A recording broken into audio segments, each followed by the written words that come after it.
स्वस्थ रहें, दीर्घायु रहें और इतने लोगों का प्यार आपके साथ है तो आपकी उम्र भी बहुत लंबी हो, ये तो हर कोई चाहता है। लेकिन मैं प्रदेश के मामा जी से पूछना चाहता हूँ, प्रदेश की बहनों के भाई से एक सवाल पूछना चाहता हूँ। जब 300 के पार हुए ना तो मैंने वो इमोशनल तस्वीर देखी थी, आंखों में आंसू थे। अब जब इतनी बड़ी जीत के साथ आप आगे बढ़ रहे हैं ना, और अब भोपाल छोड़ रहे हैं, मामा अब दिल्ली पहुंच रहे हैं, इसलिए मैं कह रहा हूँ सर, आपने तो अपने आपने जो काम किया अपने कर्तव्य को निभाए कार्यकर्ता के तौर पर, लेकिन जो आपसे उम्मीदें रखते हैं उस जनता के लिए मैं जानना चाह रहा था।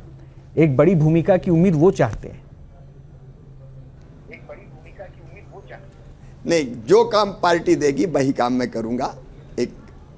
एक समर्पित और निष्ठावान कार्यकर्ता की। देखो अभी मैं क्या था, आप देखिए मैं जब मुख्यमंत्री नहीं बना तो मैं सिंपल एक विधायक था ना, मैं पार्टी के पद पे भी नहीं था, मेरे पास और कोई पद नहीं था, लेकिन मैं पार्टी ने जहाँ कहा मैं उन मध्य प्रदेश की लोकसभा सीटों पे गया चुनाव प्रचार करने।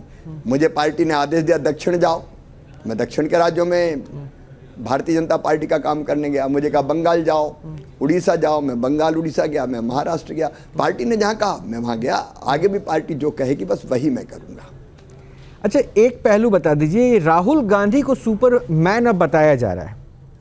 राहुल गांधी को कहा जा रहा है इस जीत के लिए सबसे बड़ा जनक कोई है, चेहरा है Rahul Gandhi is a Superman. तो क्या वाकई ये सुपरमैन बीजेपी को आके शेक करके चला गया क्या? 99 सीटों पे अगर सुपरमैन बन जाए कोई तो आत्ममुग्धता के शिकार होते रहें। ये मन के बहलाने को गालिब ख्याल अच्छा है, केवल इतना विचार हो सकता है।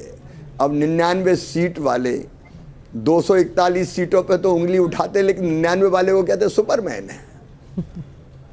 वो लॉन्च हो ही नहीं पा रहे हैं सही अर्थों में। अब आत्ममुग्धता में उनके लोग कुछ भी कहते रहें, मुझे टिप्पणी नहीं करना, क्योंकि मैं मानवीय गरिमा का सम्मान करता हूं और मैं कभी किसी के खिलाफ कोई अशोभनीय बात या अशिष्टता या टिप्पणी नहीं करता। लेकिन सच्चाई जो है वो मैंने बताई। भारतीय जनता पार्टी एनडीए को संपूर्ण बहुमत प्राप्त है और प्रधानमंत्री नरेंद्र मोदी जी केवल भारत के नेता नहीं हैं, दुनिया के नेता हैं। सर्वाधिक लोकप्रिय नेताओं में से एक, सर्वाधिक लोकप्रिय नेता। शिवराज जी, बस आखिरी सवाल में बस इतना समझना चाह रहा हूं, आप एक प्रदेश के कई बार मुख्यमंत्री रहे, इसलिए इस बात को आप भी समझते होंगे। आपकी सरकार प्रदेश में रही, सेंटर में आपकी गवर्नमेंट है, आपने कोई भी योजना चलाई तो किसी धर्म विशेष के लिए योजना नहीं थी, सबको दिया। और जो प्रधानमंत्री आवास योजना था या फिर जितनी भी योजना लगा वो हर धर्म के लिए भी था। लेकिन एक धर्म विशेष का यानी मुस्लिम का वोट बीजेपी में कन्वर्ट क्यों नहीं हो पाया? क्या ये आत्मचिंतन का समय नहीं है बीजेपी के लिए, आपके लिए, या फिर आगे सोचना नहीं होगा? क्या ये नाराजगी देखते हैं या फिर आगे सोचना नहीं होगा? सबका साथ, सबका विकास, सबका विश्वास और सबका प्रयास, ये प्रधानमंत्री जी का मूल मंत्र है। और भारत ने भी कहा है आज नहीं हजारों साल पहले, अयम निजम परावेत्ति गणना लघु चेतसाम उदार चरिता नाम तू वसुदैव कुटुंबकम। ये मेरा है, ये तेरा है, ये सोच ठीक नहीं है, छोटे मन वालों का होता है। जो उदार हृदय के होते हैं वो कहते हैं सारी दुनिया ही एक परिवार है। तो हम केवल भारतवासियों को नहीं, दुनिया को एक परिवार मान के काम करते हैं। G20 का हमारा जो मंत्र था वो वसुदैव कुटुंबकम का था। भारत ने आज नहीं हजारों साल पहले कहा है प्राणियों में सद्भावना हो और विश्व का कल्याण हो। प्राणियों में सद्भावना हो, तो हम इंसानों में भेद हम कभी नहीं करेंगे अगर कोई गलत फहमी के शिकार है।